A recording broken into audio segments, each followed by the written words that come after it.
അപ്രതീക്ഷിതമായി അനുഭവപ്പെടുന്ന തലകറക്കം അല്ലെങ്കിൽ ബോധക്ഷയം ഇതൊരു സാധാരണ അവസ്ഥയല്ല.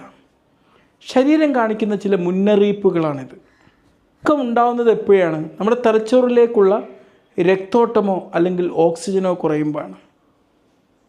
ഏതൊക്കെ ഘട്ടത്തിലാണ് ഇത് കുറയുന്നത്? ഒന്ന്, നമ്മുടെ ബ്ലഡ് പ്രഷർ കുറയുമ്പോൾ, നമ്മുടെ ശരീരത്തിലെ ഷുഗർ കുറയുമ്പം, നമ്മളുടെ ഡീഹൈഡ്രേഷൻ അല്ലെങ്കിൽ ജലാംശം കുറയുമ്പം, നമ്മുടെ ഹൃദയത്തിലെ ചില താളമാറ്റം കൊണ്ട് ഒക്കെ വരാം. തലകറക്കം വന്നാൽ നമ്മൾ എന്താ ചെയ്യേണ്ടത്?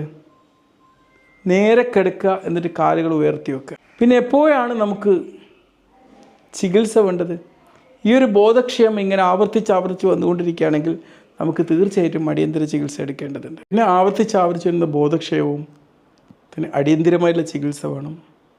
ചിലപ്പോൾ മിടിപ്പൊക്കെ കുറഞ്ഞിട്ടുള്ളതാണെങ്കിൽ ചിലപ്പോൾ പേസ് മേക്കറൊക്കെ വെക്കേണ്ടി വരാറുണ്ട്. അവഗണിക്കരുത്. കഴിഞ്ഞ ദിവസം എനിക്കിപ്പോഴും ഓർമ്മയുണ്ട്, 3 പ്രാവശ്യം ഞാൻ മിടിപ്പിൻ്റെ എണ്ണം കുറഞ്ഞിട്ട് നിങ്ങളെന്ത് കാർഡിയോളജിസ്റ്റിനെ കാണിക്കണമെന്ന് പറഞ്ഞിട്ട് പോയില്ല. അവസാനം അവരെ വൈഫിനെ വിളിച്ച് വരുത്തി, അപ്പോൾ ഇൻസ്റ്റൻ്റായിട്ട് പറഞ്ഞു വെച്ച് നോക്കി. അവസാനം ഇപ്പോൾ പേസ് മേക്കറും വെച്ചിട്ട് ജീവിക്കുകയാണ്.